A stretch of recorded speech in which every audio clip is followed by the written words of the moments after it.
Right, well, welcome to the first GlassFish User Group. As introduced, my name is Nigel Deakin. I work for Oracle now. And I'm a developer on GlassFish, in particular developer on Message Queue, so the JMS portion within GlassFish. And hand in hand with that role, I've been the specification lead for JMS 2.0 over the last 2 or 3 years, which means I'm responsible for leading the sort of community group that's been developing the latest version of the JMS specification. I just wondering, perhaps before, so basically I'm here to, I was as a GlassFish developer who's sort of basically local to the UK. I'm based in Cambridge. I thought I'd come along and just tell you what I know about, but perhaps before we go much further, I mean, can I just ask something about the audience? I mean, like, who here uses or in any respect GlassFish? Is everyone? Okay, so some people use GlassFish, some people don't. So the people who don't, obviously your interest is, can I ask you what your interest is so I can just make sure I sort of cover it? Anybody want to say? I mean, I'm going to be talking about the new JMS features in GlassFish 4.0, and that's basically JMS 2.0. So this is in a sense, this is, although I'm very much got GlassFish in mind because that's the first implementation of JMS 2.0. What I'm going to say is basically about JMS 2.0 and therefore effectively applies to the other JMS providers and application servers that will, in due course, one hopes, be upgraded to support JMS 2.0. So I like to think it's also a general interest for anybody interested in where Java EE is going at the moment.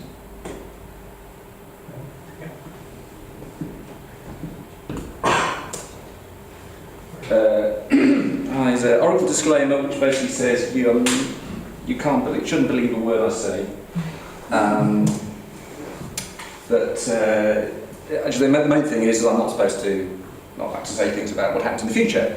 However, today I'm going to talk about what's already happened. So this is basically about GlassFish 4, which has already been released in June, and it's the 4.0 is the first version to support Java 7, obviously the latest version of Java specification. Previous version is Java 6, which was released about 3 or 4 years ago.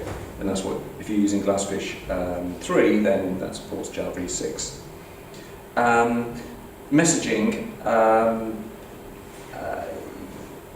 or Java messaging, JMS specification,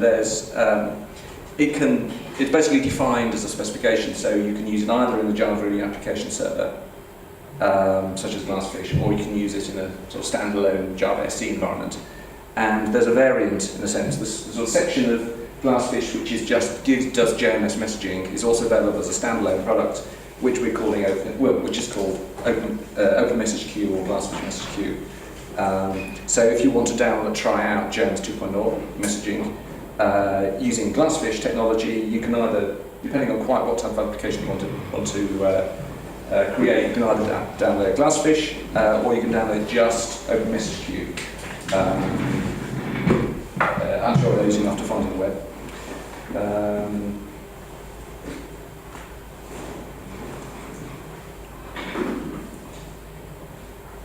Sorry, I'm just pressing the wrong button.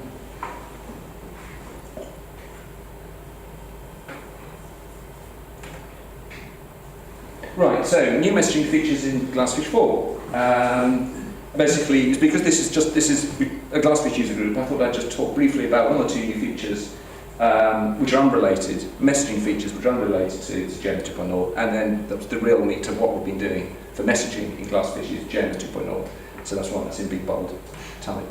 So I'm not going to spend a lot of time on this, but I just want to respect the audience and saying there's a few things that we've added in the latest version which unrelated to the standards, basically. I mean, who here has actually used JMS in GlassFish? Okay, 2 or 3. So I'm not going to tell you very much about what GlassFish is, and perhaps given the details of how Message Queue works, but it's obviously a distributed messaging system But a couple of three small changes, I won't spend a lot of time on it. We basically improved the threading model implementation in the server so that you can have a single.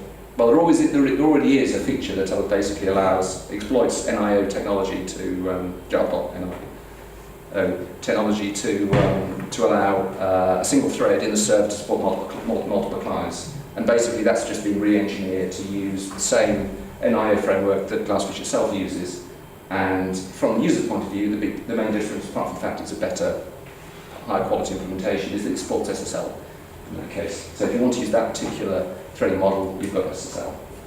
Two other quick new features is improvement for reliability for using a JMS database. The support for reconnection is a bit better than it was at the moment. It was before. If the database goes down, it'll try and reconnect to it. Whereas previously it would sort of rely on the database technology itself being more reliable.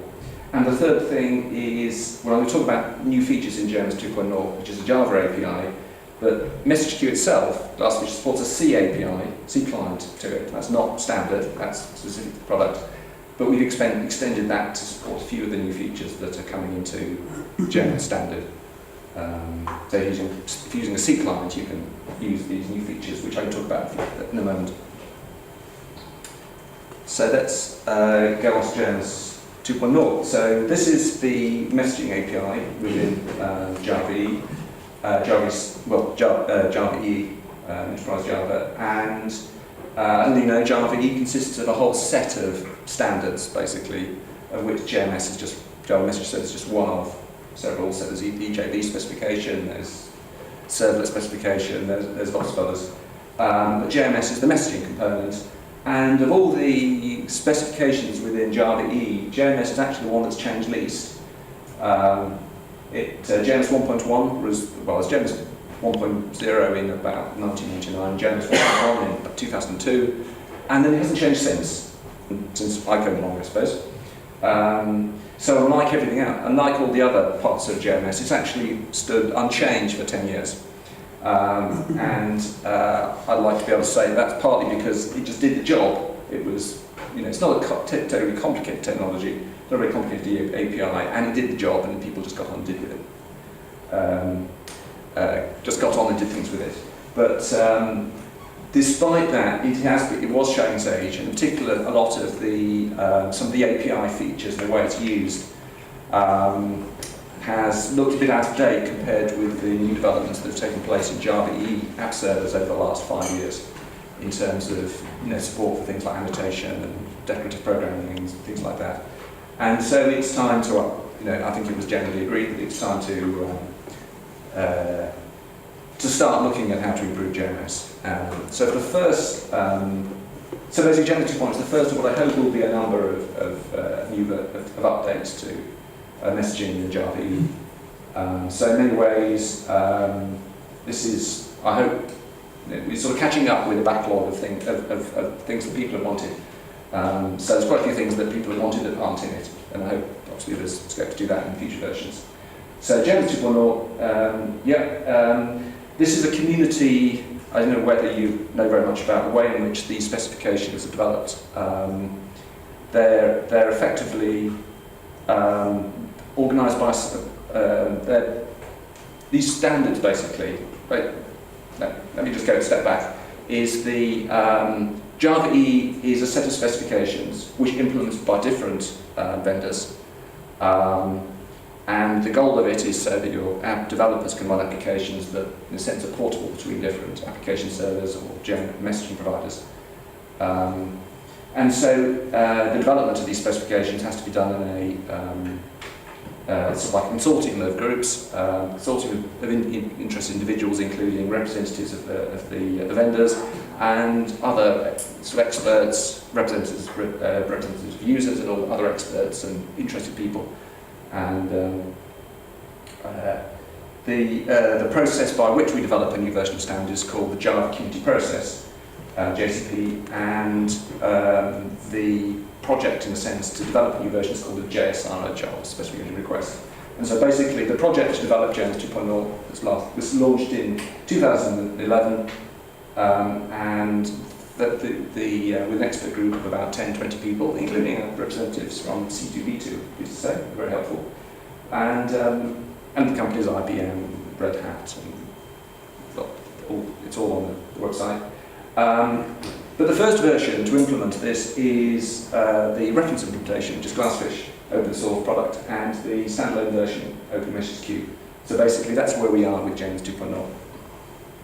And as I said, the first implementation is GlassFish 4. I'm aware that there's other companies have either announced that they're going to support it, or I know that they're working on it. I don't know if anybody else knows anything more than that, any more news than that, but I'm looking forward to it. Certainly TIBCO have actually announced that they're going to develop a JMS 2.0 implementation. I know there's work going on in other vendors. So what's JMS 2.0 all about? Well, I said before that one of the things about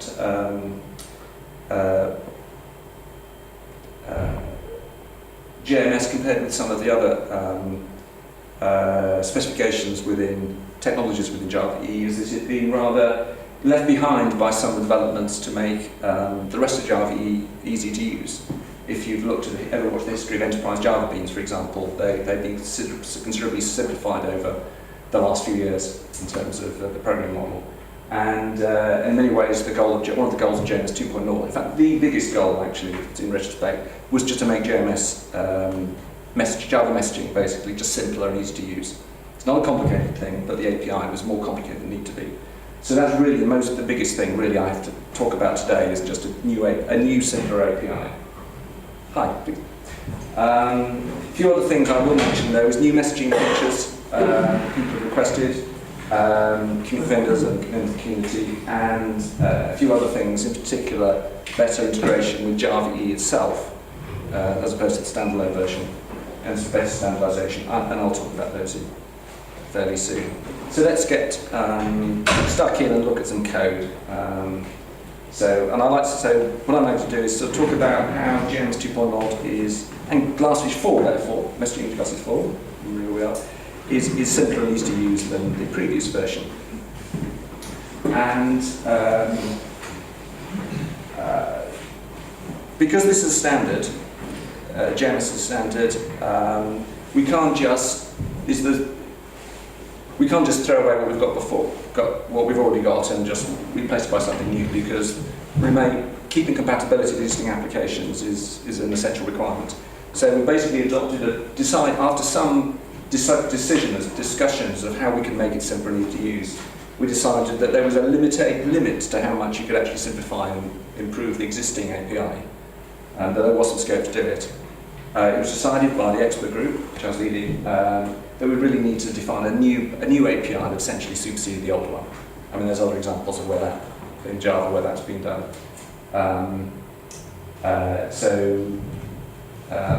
And it would be nice to just be able to drop the old one and just create a completely new one. But we've had no choice but to develop this sort of twin track strategy of simplifying the existing API a little bit, because you can't just change everything, because you've got to keep compatibility, and then to actually focus the big improvements on a new API.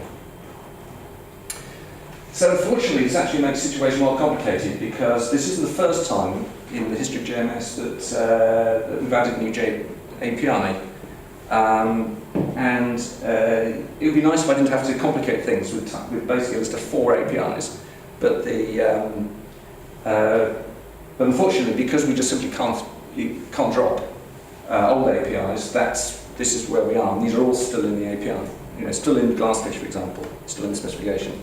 So towards the end of the last century, as I said, when JMS 2.0 was first released, JMS 1.0 was first released, it was about 1998, I think. We started off with the 2 APIs on the right, one for queues, which is publish, subscribe, point-to-point messaging, and one for topics, which is publish, subscribe messaging. And those are the classes that you had to use, like key connection and topic connection. Now, when JMS 1.1 came along in 2002, it decided it wanted to simplify that and replaced it with what it called the unified API, where instead of having separate connections for types of connection objects for queues and for topics, you had a single type of connection object for both.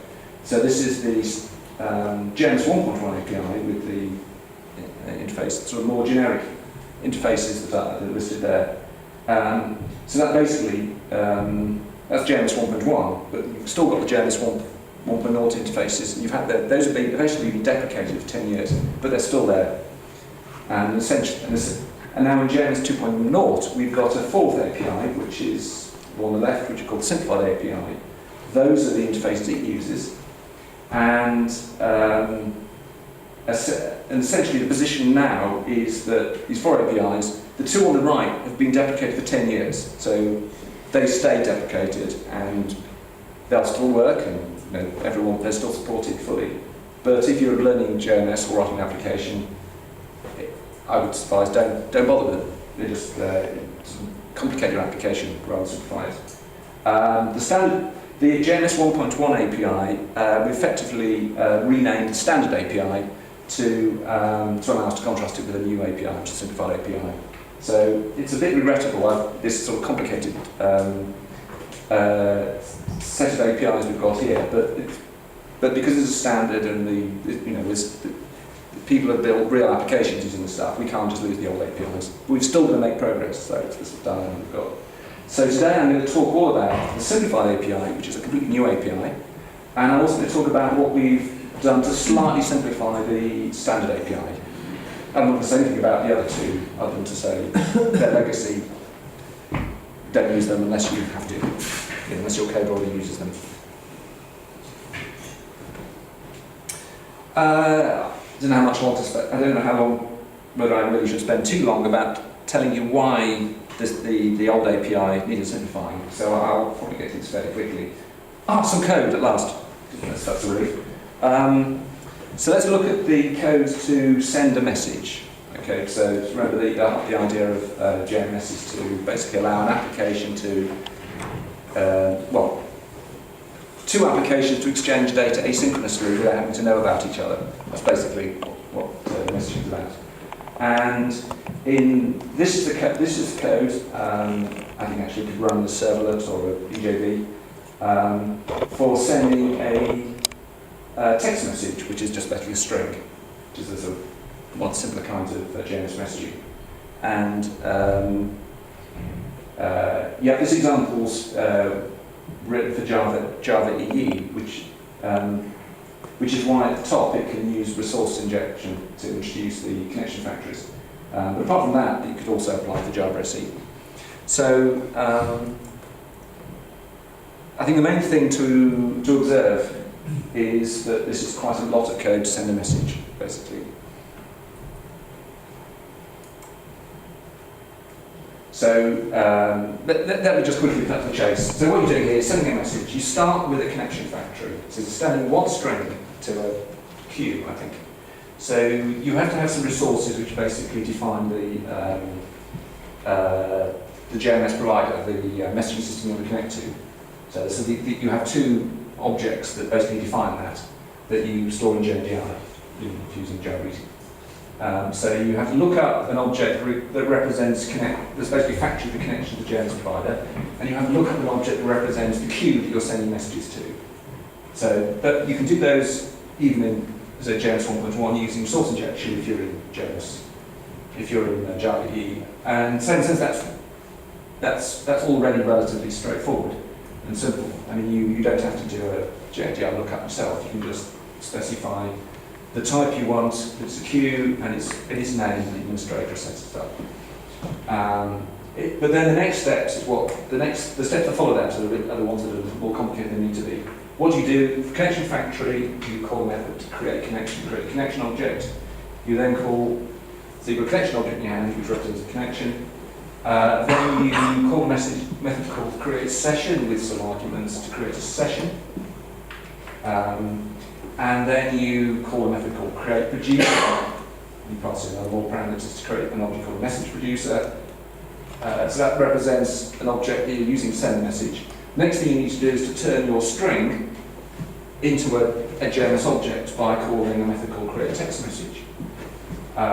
which creates possibly the body, payload, string, and it creates a text message object.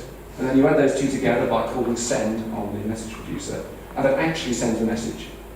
But we're not done here because we've still got to close this connection after use. Because if you don't, you'll get a connection leaking through onto resources. Oh, and you need, because all these throw JMS exceptions, which are a checked exception, you need to somehow do something to catch that. The very least your code needs to either rethrow or catch JMS exception. So what's going on here is actually quite simple, but it's just a lot of code. And that's why we thought we'd try and simplify it. Ah, sorry about that. Yes, so you're creating all these intermediate objects. You've got a connection factory, you've got to start from that, which basically defines how the information to actually connect to JMS provider. You have to create a connection, a session, a message producer, and a text message. All these objects. I mentioned some parameters you need to pass in to create a session, which are all to do with the acknowledgement mode, how you're going to acknowledge messages, which are a bit confusing. I might say a bit more about how those are becoming simplified. This is all boilerplate code, so it's the same. Every time you do this, you've got code that looks like this. And you close the sources after use and handle checked exceptions. So nothing very complicated really, but it's just a bit, for what's basically a fairly simple operation, it's just lots of code to write. So, so I hope I'm making a simple thing as simple as it really ought to be. So, so what have we done to simplify the standard API? I'm not sure I want to go, I'll say more about this particularly, but there's a method to create a session which just takes two parameters, and if you actually looked up what those meant, you'd realise that actually you could replace that with a single parameter, and the method create session on the connection is that if you're in a Java EN application, then both these parameters are ignored anyway. It's the same spec. So at the moment, people who create a session in a Java E transaction passing in parameters which are always ignored, which does not confuse people who look at the code afterwards and don't understand why those, passing a parameter that has no effect. So to make that simpler, we're just adding a new method which takes no parameters for use in that case. So you don't have to just clutter up your code with parameters which are ignored. You have to typically put a comment in the code saying these are double parameters or have variable names like ignored one and ignored two. So one of the other simplifications we've made to the standard API is to make it easy for you to write code that closes the object after use. All these objects have close methods, and you need to close at least the connection after use. Close the connection will close all the other objects. So I don't know whether you know that in Java E 7 there's a new feature called auto-closable API, which means that if you've got a method that implements lang.autoclosable, that just interfaces defines one method called close. And what it means is, this is Java 7, and for example, yes I have, is that you can, has anybody here used autoclosable? Because it's a new feature in Java 7. What it means is you've got a try block, a try catch finally block is, but there's a new way of using it where you try block and then you create some objects. You're creating 3 objects here, and you're doing it in round brackets. I don't think you may have done that before. Have round brackets as the first block in the try block, and then you've actually got the main body, which is in braces. So here you're just creating objects. Now these objects you create have to implement autoclosable for this to compile. But what it means is this is then the code, and then when you come to the end of the block, is the JVM automatically call the close method on all those objects in turn. So when you get to here, there's implicitly a call to close, or produce.close, session.close, and connection.close coming to the end. So, so basically, you don't have to worry about. I suppose it's an implicit. It's a bit like a finally block that closes it, except it's easier than a finally block because you don't have to worry about the message. About first of all writing it, and you don't have to worry about the object being in scope and declared at the right level. You don't have to worry about exception handling in the finally block. So it's just a simpler way of doing something that you you have to do using a finally block or complicated code. So, and this isn't particularly anything to do with JMS, it's a Java 7 feature that we're exploiting to make it just easier. So you can create these objects, you don't have to write a close. The other change we've added, yes, so close is automatically added at the end of the block.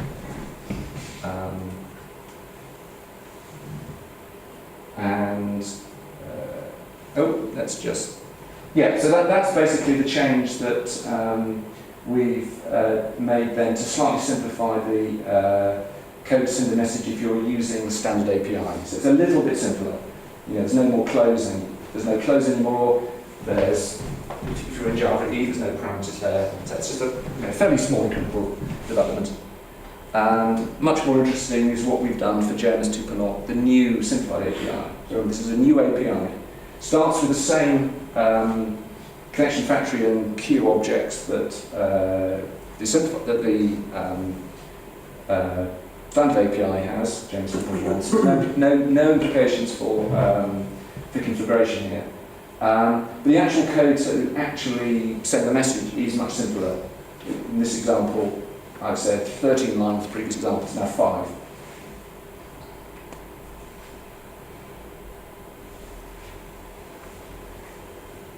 So let's get through into the simplified API in more detail. So, new API then is, well, what happens? We've got a new object. Let's go through this. Don't want to make a meal of this. We've still got to try what's called try resources block. So basically, creating a new object within this round parentheses round brackets. So we create a new object called a JamesContext object, which basically encapsulates what used to be the connection session object in a single object. And we've just got a simple object called create context to create it, and we're still using the same connection factory we had before. So it's got a new method on it, but the way it's configured is, it looks like it's just the same before. And then when to send a message, you call in a method create producer, which implicitly creates a producer object, and then call send, and then passing in the name of the queue and the payload. And this is the string. So you notice we're not creating a text message here, we're just simply passing in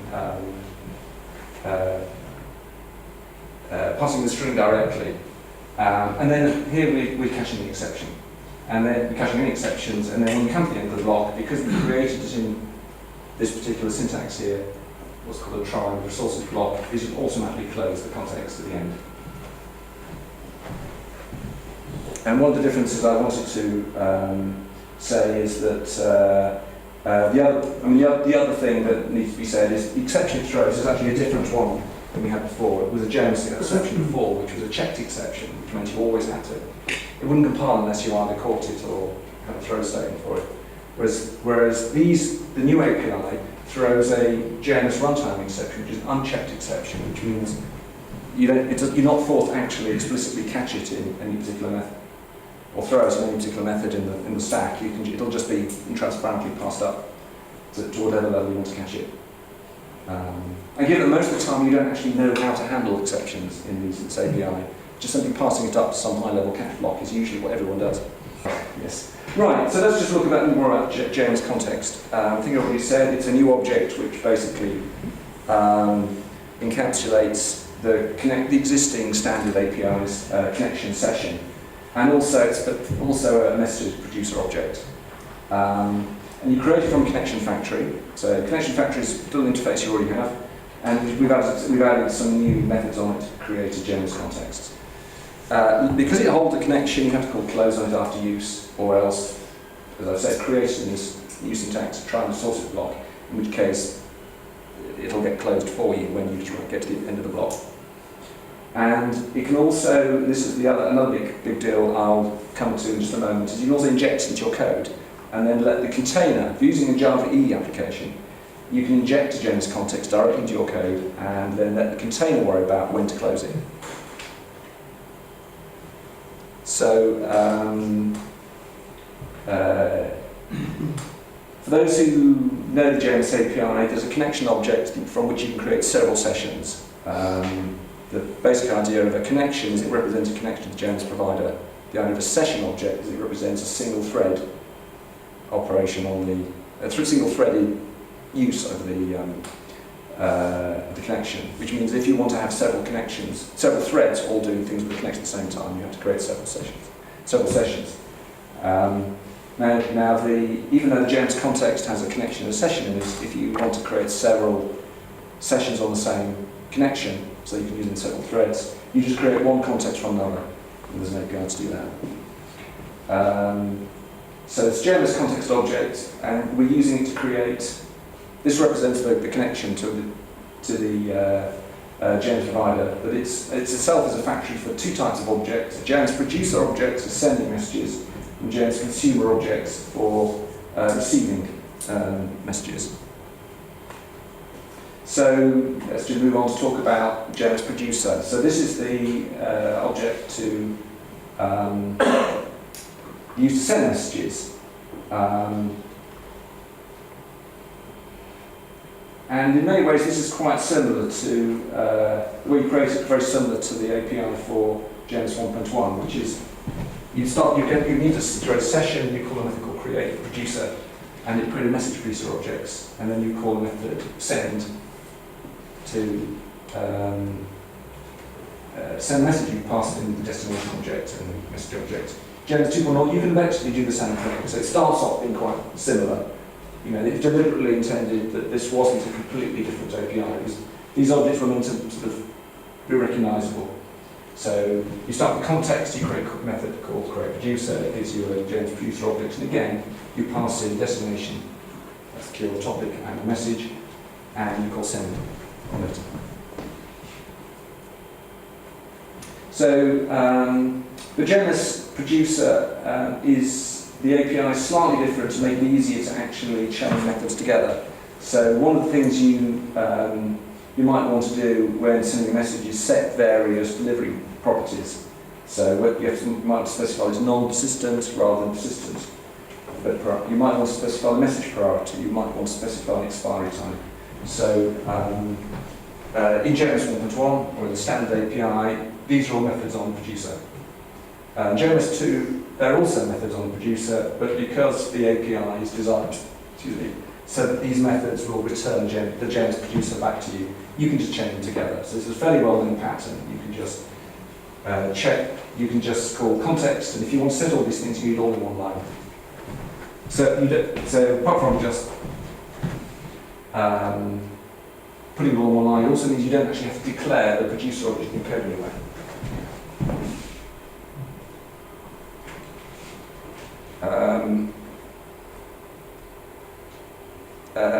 Another feature comparing the standard API and simplified API is if you want to set message properties, and any JMS message you can send arbitrary properties which identify by name. The main reason for that is you can actually then, when receiving messages, you can set message selectors to basically filter that you only receive messages whose headers match some condition. If you want to send so in JMS 1.1, the standard API, you set message properties directly on the message itself.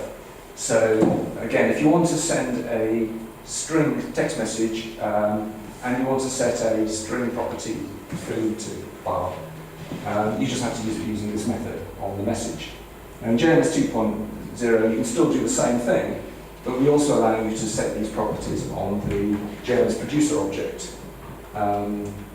rather than the message itself. So that you're setting these messages, you're setting a message property called food to bar on the producer. So then when you call send on that object, it will automatically just set the message header.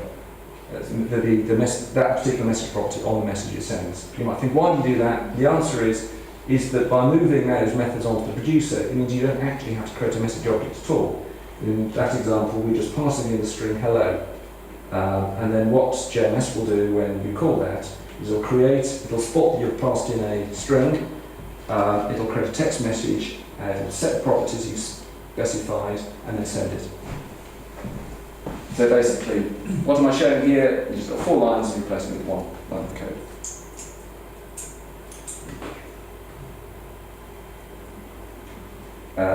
So that was an example in the previous method.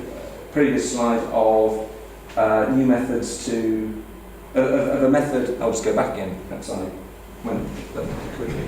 Which we're just simply passing a string into the send method. That's the first time we've done that. Previously we were passing in a message object. And there are some new methods on JMS Producer that just let you pass in what we call a message body directly into the send method. And you don't actually have to create a message object to package up the, to basically wrap it first. JMS will do it for you. And JMS has 5 message types: a map message, object message, text message, bytes message. There's another one called a stream message. And for the first 4 of those, you can just pass in a map, and it'll automatically create a map message. You can just pass in a serializable object, and it'll just automatically create an object message. You pass in a string, and it'll automatically create a text message. You pass in a byte array, and it'll automatically create a byte message. So again, it just simplifies your code, because you don't have one less object to create. Now let's talk about the code that you need to write to receive a message. So to send a message, you need a new type of object called JMS Producer.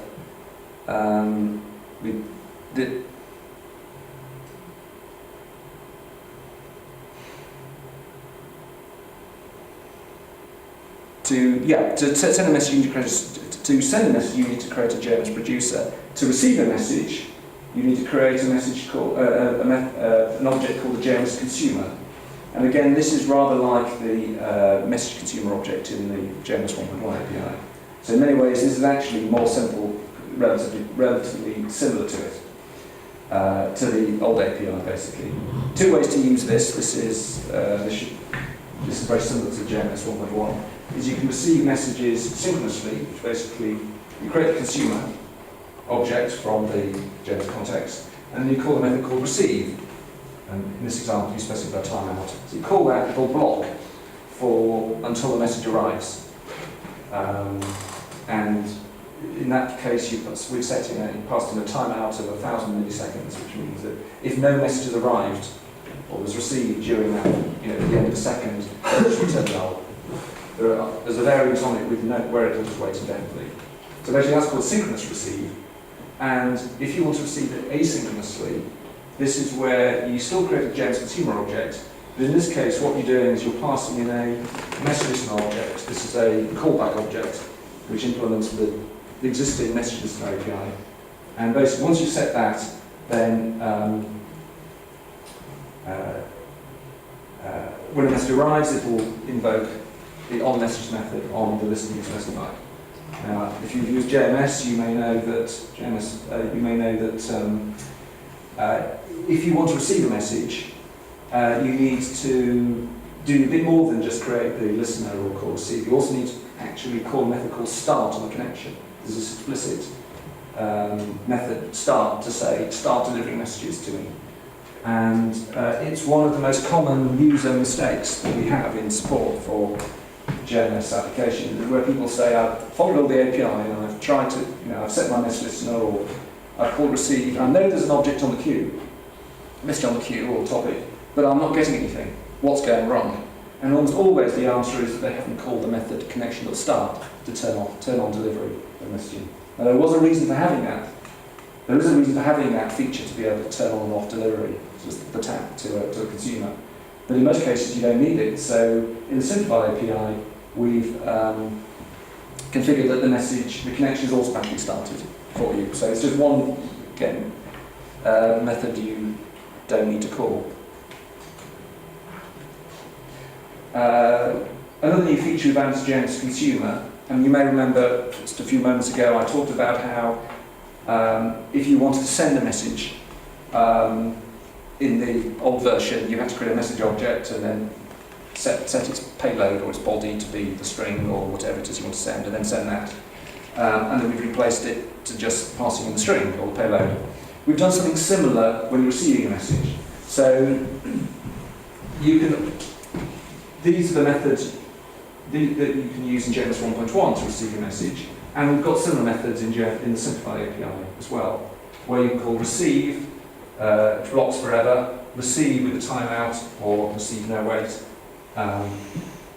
which all essentially just return a message object, or null if there's not one available. Those you can still continue to use that. However, if you know the type of the payload, the body of the message that you want to receive, you can actually skip receiving a message at all and just simply say, give me the payload directly. So you can call the method receive body. Body is sometimes, I mean, it's synonymous with payload, I'm using it as well, but the specification calls it a body. So it's the payload of the message basically. If you know it's a text message, you can just pass in string.class here, call receive body, and it'll return the string to you. Similarly for the other types of byte, depending on if it's a map you're receiving or a byte array or a serializable. So you basically, it returns the payload directly. So that's actually saving you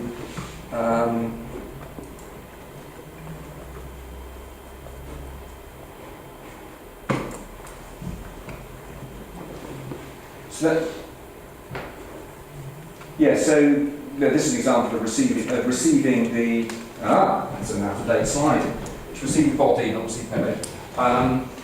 If you just simply note the message you want to receive as a text message, and you don't actually want the text message object, you just want a string, you can just call create James consumer, call receive body, and pass in as a string, and it'll return a string for you, and that'll all compile.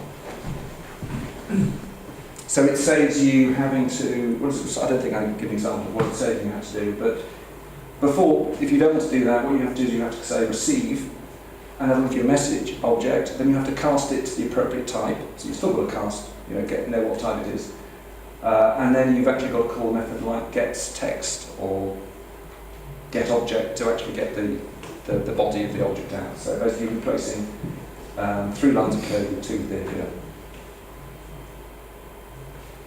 There's the example, in fact. The old way of doing it, you'd call the old methods basically. They're still there to return the message, which you then have to cast and call getText. And in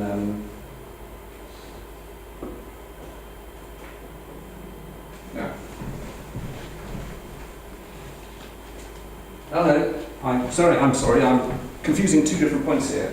So I've just told you, I've just told you how there's a new method on consumer to receive the body directly. What these methods I want to tell you about now is some new methods on the message to make it easier to get the body out. So it's a slightly different point here, that's why I was going to, but it's a bit similar to it, is that if you've got a message in your hand, sometimes you will still always have a message object. Possibly you want to obtain its message properties, and sometimes you might want to. Well, if you've used a message listener, then that gives you a message object as well. In both cases, though, if you want to get the body out, you have to cast the message object to the appropriate subtype, like text message, and you have to call the appropriate method to actually get the body out of it. However, there's a new method called GetBody that will allow you to avoid the cast, basically, or at least it does it internally, by simply passing. So you've got a message object, and if you simply pass GetBody and you pass in a string, then it'll give you the body directly. So you haven't got the cast in your code. So you still need to know what the type is, but it's a little bit more elegant.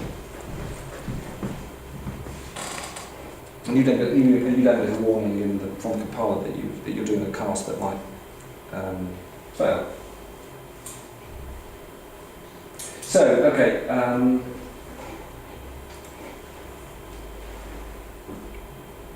I said some time ago now that one of the things you can do with JamesContext objects is inject it into your Java EE application. And I think this is a really powerful feature if you're using Java EE. Is that and it simplifies the code to send a message even further. So you remember that example we had right at the beginning where it was 13 lines of code to send a message, reduced to about 5 in my next example. If you're using injection, it comes down to 1 or 2, well, depends, you know, I've got one line here. I'm conscious I don't have an exception handling here, which is slightly cheating. Basically, what's going on here is we're using an @inject annotation to inject a JamesContext into your code. So that's the big new thing here. And you're specifying which connection factor it should use to create the context as another annotation. You're just passing this JMDR name. So there's no, you're not injecting the connection factor here. You're just referencing it from from this extra annotation. So that gives you so basically if you do that, then what happens is the next time, whenever you use this field in your code, the container, GlassFish or the application server, will just take responsibility from you for creating the thing, the object for you. And then when you can then use it to send a message, in this case. And then notice we've not used any try block here, because what happens is the application server will take responsibility for closing that when it sees fit from you. I have a quick question. Can you send a message with JMS 1.1 and receive it with 2.0? Well, first of all, there's depends whether yes, you can.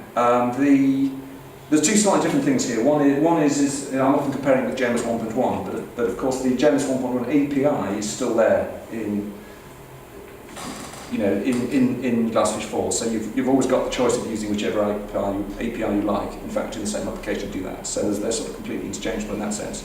But you can use the 2.0 API to receive it, like if it was sent with the 1.1 API? Yes, okay. yes, if it's the same product. Okay. I mean, well, again, there's a number of different aspects here. Is that certainly if you're using any given JMS provider, you're not, what you're sending is the message, and the message of the one object hasn't changed.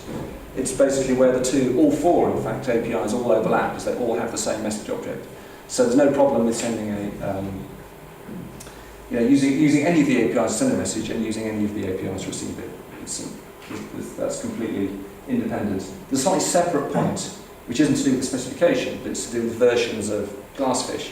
If you were sending, if you had two separate applications talking to each other, and they were built using different versions of GlassFish, so you had GlassFish 3 over there, which uses JMS 1.1, and GlassFish 4 over here, which uses the new API, and as a feature of GlassFish itself, they're completely compatible. They will support each other.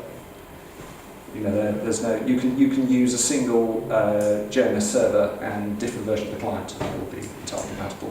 But that's a product feature rather than a standard feature. But Message Queue does support. You can actually have very old versions of the client with a new version of the server if you want to. There's no, and there's a compatibility metric essentially, and the opposite as well. With Message Queue, there's a negotiation that takes place to make sure they communicate using a common protocol. Yes, so this is looking a bit more at this is the syntax of injecting the JamesContext, and essentially in all these three cases you'll basically say inject JamesContext and then the variable name, so private or public. You can specify, there are some various parameters that you can specify to give a little bit more information. And these are provided with additional parameters. You can pass in the type acknowledgement mode using the JMS session mode annotation. You can pass in the connection factory, I've already talked about. You can pass the user password that's used for creating the connection ultimately, if you want to. This one's an interesting one because if you notice that you're not even specifying connection factory here, and this is introducing a new feature of, another feature I mentioned yet, of Java E. Remember this is Java E. So if you don't specify connection factory and you're using injection, it will automatically use what's called a platform default JMS connection factory.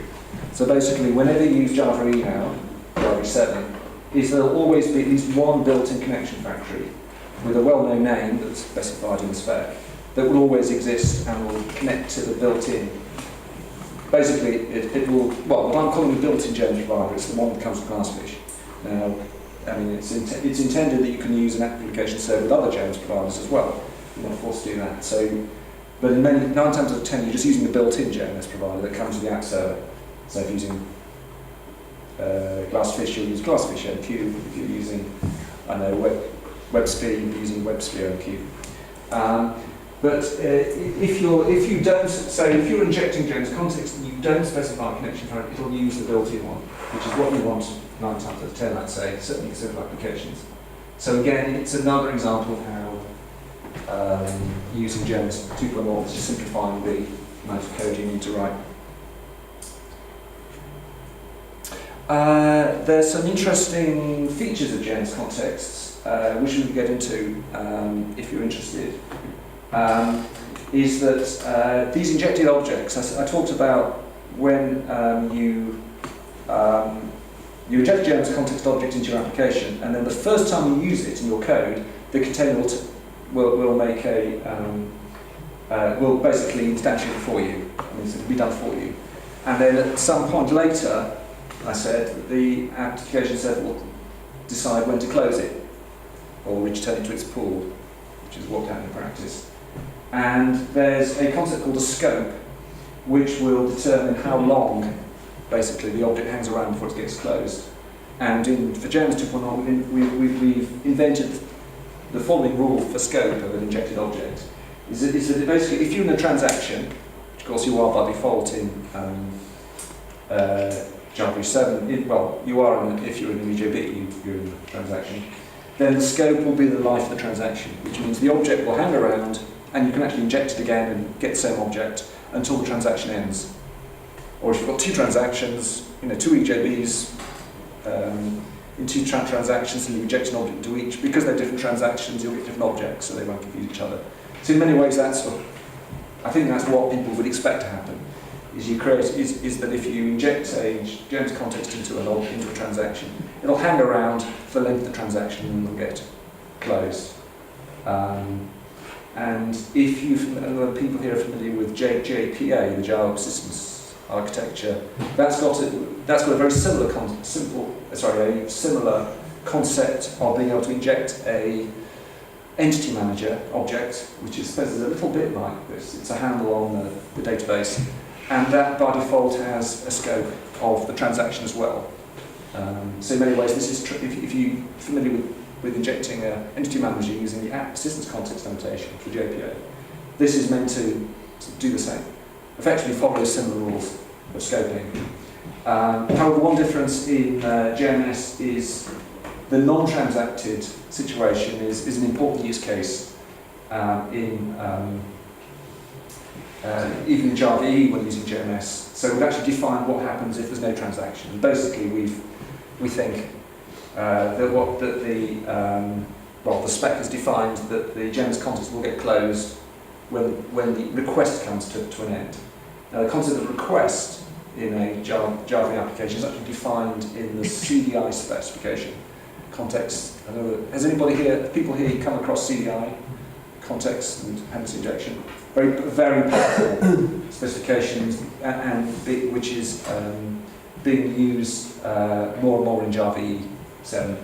But basically, that defines what a request is. Basically, the point is, it might map to in terms of what the application is doing. So it doesn't just have to be an HTTP request. It could be things like call to a message-driven bean counts as a request for this purpose. But basically, the important thing here is that both cases where there's transactions and not a transaction, there's a defined scope of when this injected object is closed, and in practice, when you call close, what actually happens is you get returned to a connection pool. But that's up to the app server to do that.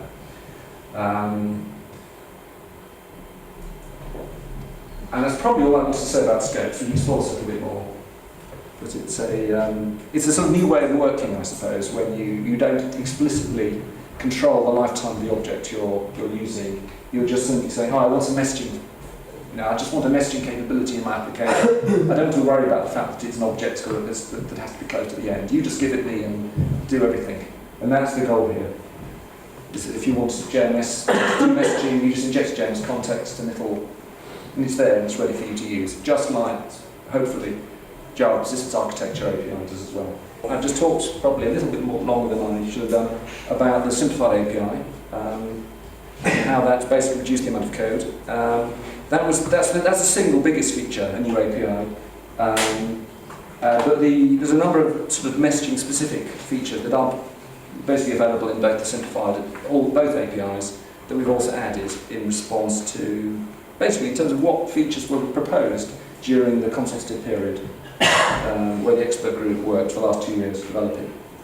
And I'll go through these fairly quickly as we've talked for long enough. First of all is delivery delay. And this is a feature that, I mean, in fact, all these are features that some of the existing JMS providers already support as sort of non-standard. So basically what this is that you can specify that when you send a message, the JMS provider doesn't actually deliver it to its consumer until a certain time has passed.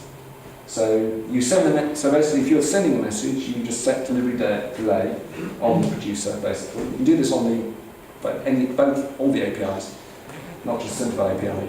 You set the delivery delay, which is milliseconds, and you send it to the JMS provider, and you can commit the transaction or whatever it is, and the message is safely in the JMS provider. You know, its database or its message store, whatever it is, if it's persisted. However, it won't get sent to the consumer until the delivery delay is sort of like expired. So it's a bit reminiscent of message expiry, except it's the saying that the message will not be delivered to the consumer until the message delivery delay has passed. So, well, basically that's there to satisfy various use cases, or that typically says I don't want these messages to be delivered until, say, the end of the day or until later. So, and a lot of JMS vendors already support this as a non-standard feature. So in many ways this is standardising a feature that already is widely used. Another feature, again, which some JMS providers already support in a non-standard way is an asynchronous send. Now the basic idea of a synchronous send is you call send on a method and it doesn't return until the message is safely arrived at the JMS provider. What an asynchronous send is you call the send method and it'll still be persistent in the server, but it doesn't block the sending application while that takes place. So you call send, it sends off a message to the server, but then it will return sort of immediately to the application and carry on doing something. However, you may still want to know when has the message actually been persisted in the server, given that you've not blocked to wait for it. So you specify a completion listener object, which is basically another callback object, which is invoked when the message is basically acknowledgement has been received from the server. So what this is really a way of just allowing you to achieve the same sort of quality of service of persistent messages, so this is all about persistent messaging really, but to allow you to do more work, rather to do more things when you otherwise just be sitting there blocking, waiting for acknowledgement to come back.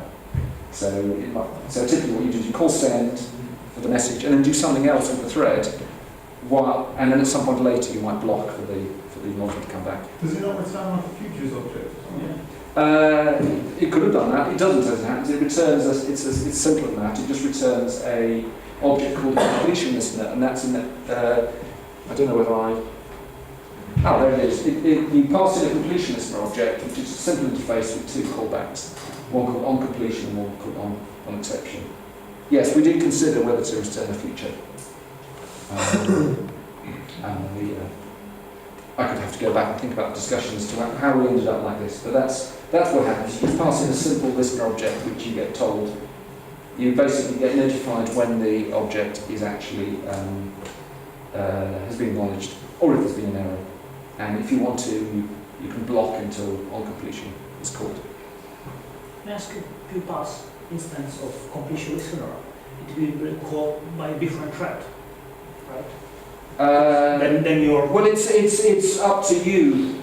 Yes, the completion listener could be called, well, from an existing session, it'll only be called by one thread at a time. But if you, in a single session, if you send a whole load of messages, one after the other, then as the acknowledgements will come back, the completion listener will call on completion, on completion, on completion. But you won't do it, it'll only do it one at a time.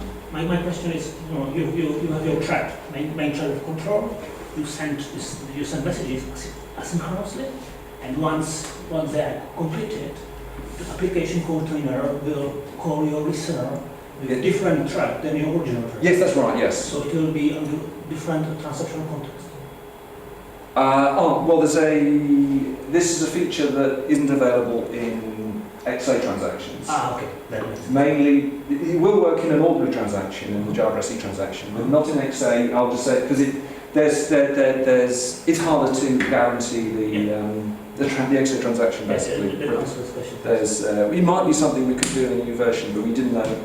We weren't sure you could actually implement it easily.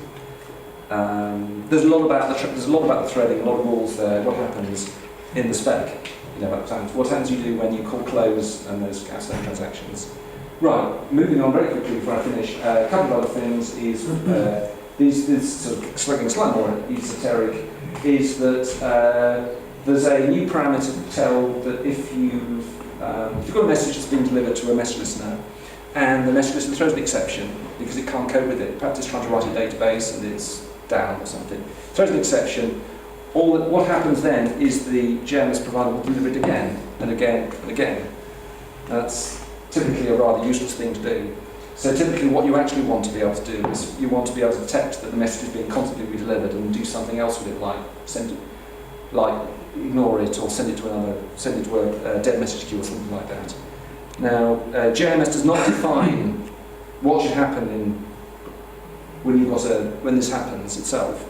It doesn't define a dead message queue feature, for example. Perhaps it should do, it doesn't. But what it does do is it make it easier for you, the application, to implement a sort of dead message queue handling yourself. So basically, it's just a new property that's being set when you send a message that says how many times have I tried to deliver this message before, and that it's just a message property you can look up, and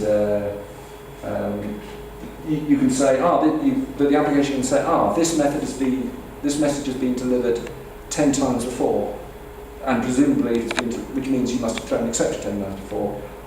I need to do something special about it, like, as you say, just acknowledge it and throw it away, or send it off to some other error queue or something like that. But the idea is it does allow the application to begin to try and do its own, basically, bound message handling.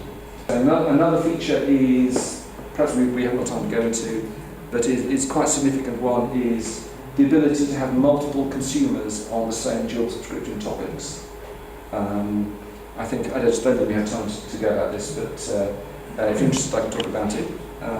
But essentially, at the moment, if you've got a queue, if you're running an application that's trying to cope with lots and lots of messages on a queue, it's quite easy for you to, you can have lots of threads consuming messages from the queue simultaneously. That's fine. But if it's a topic subscription, you can't. You only have one thread consuming a message from a topic subscription. So it was never previously possible to write a scalable application that Java SE I'm talking about, that has several threads continuously sharing the load of processing messages from a topic subscription. And basically we've added some new API, I won't go into detail actually, but there's some new methods that basically allow you to create shared consumers. So it's an extension of the existing dual subscription and non-dual subscription API that actually allows you to have several, basically make them shared between multiple sessions, basically, multiple threads. So this is basically a feature to allow the processing, the goal here is to allow the processing messages from a topic to be made more scalable if you want to. I think I'm probably out of time, so I'm tempted to stop at this point, but we've also made some improvements in other areas as well. But I think I'm out of time. Okay, so thank you very much.